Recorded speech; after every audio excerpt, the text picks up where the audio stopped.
এই যে জোনাকি রিসোর্ট, দুর্দর্শ রিসোর্ট, প্রত্যেকটা river view balcony, river view bedroom. উইকেন্ডে ছুটিতে অনায়াসে কাটিয়ে যেতে পারেন এই ধরনের রিসোর্টে। এই ধরন বলবো না, জোনাকি রিসোর্টে। আর এই যে রূপনারায়ণ, অসাধারণ, একেবারে মিনি গোয়া। আর এই যে এই দিকটা দেখুন, বিস্তীর্ণ হয়ে গেছে রূপনারায়ণ, তার দুবাহু মেলে যেন দুটো বহমান রূপরেখা দিচ্ছে। আর এই লন, পিছনেই যেরকম দেখালাম জোনাকি রিসোর্ট, আর এই যে জোনাকি রিসোর্টের কিচেন অ্যান্ড ডাইনিং ক্যাম্পাস, দুর্ধর্ষ। শ্রাবণের দিন, শ্রাবণের বিকেল, অনবদ্য অনুভূতি রূপনারায়ণের তীরে জোনাকি রিসোর্টে। মার্ভেলাস, এক কথায় অনন্য, ফ্যান্টাস্টিক।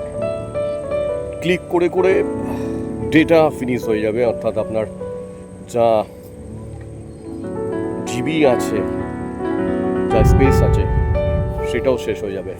এত ছবি তোলার মত্ততা আপনাকে ঘিরে ধরবে। দু চোখ দিয়ে দেখছি, লেন্সও বন্দি করে রাখছি আগামী স্মৃতির জন্য। শুধু নয়ন মেলে দেখার রূপনারায়ণের এই বহমানতা। বহমান রূপনারায়ণ বয়ে চলেছে সমুদ্রের দিকে, ভাটা এখন দাঁড়িয়ে করে এই অনন্য রিসোর্ট। রূপনারায়ণের তীরে এরকম একটি অ্যাম্বিয়েন্স পেলে কার না ভাল লাগে বলুন। পাশ দিয়ে কলকল ভাবে বয়ে চলেছে রূপনারায়ণ, আর সবুজ লনের উপর বসে এই যে আমাদের জোনাকি রিসোর্ট, আর সেখানে এসে যাওয়া আমাদের ওয়েলকাম ড্রিঙ্ক। এই যে ওয়েলকাম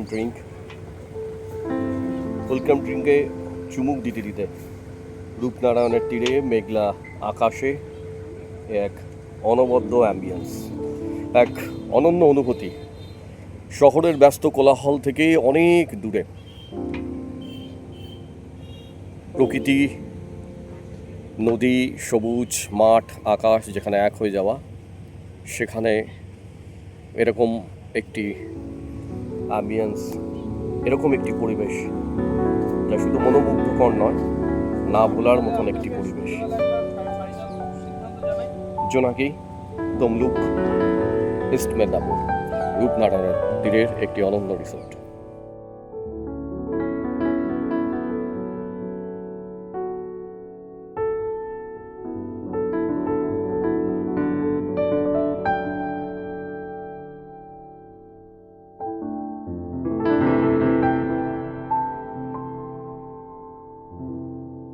চলে এলাম জোনাকিতে, জোনাকি রিসোর্ট, তমলুকের রূপনারায়ণ এবং দ্বারকা নদীর তীরে এই রিসোর্ট। রূপনারায়ণ তার বহমানতা নিয়ে এগিয়ে গিয়ে সামনেই মিলেছে দ্বারকা নদীর সঙ্গে।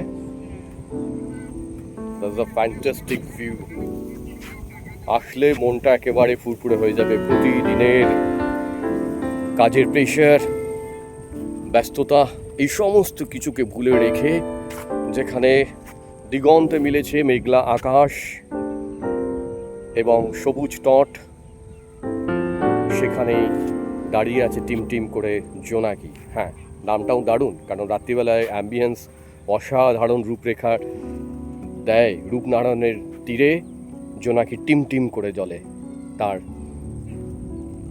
নিজস্বতা নিয়ে।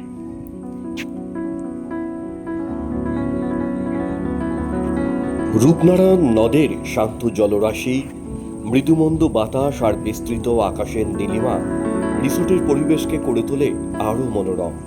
ভোরের কোমল আলোয় রূপনারায়ণের জলে সূর্যের প্রতিচ্ছবি, আর বিকেলে সোনালি রোদে নদীর ঢেউ, দুই সময়ের দৃশ্যই মন ছুঁয়ে যায়। সন্ধ্যায় সূর্য যখন দিগন্তের আড়ালে হারিয়ে যায়, তখন নদীর বুকে তৈরি হয় অপূর্ব আলোর খেলা। সবুজে ঘেরা পরিবেশে নদীর দিকে তাকিয়ে থাকা, প্রিয়জনের সঙ্গে গল্প করা কিংবা পরিবারের সঙ্গে আনন্দের সময় কাটানো, সব কিছুতেই রয়েছে এক আলাদা প্রশান্তি।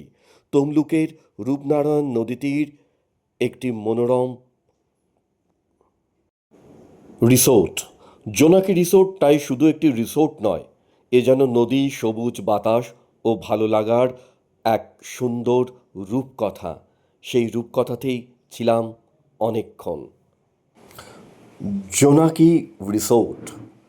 জোনাকিতে প্রতিদিন আড্ডা হবে অন্তহীন, এই যাদের ক্যাপশন, সেখানে তো জমজমাট হবেই আড্ডা। তাই উইকেন্ডের ছুটিতে চলে আসুন সপরিবারে, সবান্ধবে। সত্যি মনটা হবে আনন্দময়, সমস্ত ক্লান্তি মুছে যাবে। আসবেন কিভাবে? কলকাতা থেকে যারা যাবেন, আর যারা হাওড়া থেকেও যাবেন, আপনারা বালি ব্রিজ পেরিয়ে হাইওয়ে ধরে তমলুকের উদ্দেশ্যে যাত্রা করে কোলাঘাট পেরিয়ে আপনারা তমলুকে রিসোর্টের কাছে পৌঁছে যেতে পারবেন। আর যারা ট্রেনে আসবেন, হাওড়া থেকে যে কোনো তমলুকগামী লোকালে উঠে তমলুক স্টেশনে নেমে ওখান থেকে টোটোতে কয়েকশো মিটারের দূরত্ব পৌঁছে যান আপনার স্বপ্নের এই ডেস্টিনেশনে। আপনাদের সকলকে সাদর আহ্বান জানাচ্ছে জোনাকি রিসোর্ট, রূপনারায়ণের নদীর তীর। আমি ছিলাম অ্যাঙ্কার প্রসেনজিৎ, প্রিয়ার পক্ষ থেকে প্রসেনজিৎ।